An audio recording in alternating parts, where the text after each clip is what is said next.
Hi guys, today I have a really simple appetizer recipe for you for the holidays. What I did in this recipe, I made the cranberry sauce myself, but if you want to make it even quicker and easier, then you can also use ready-made cranberry sauce. So let's get started with the recipe.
I hope you enjoyed my holiday appetizer recipe.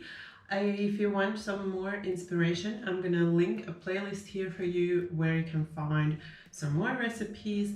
And if you don't want to miss any of the new recipes, then you can subscribe right now and tap the bell so you won't miss any of those recipes when they come out. And also, if you like this recipe, then don't forget that thumbs up. Happy holidays and bye bye until next time.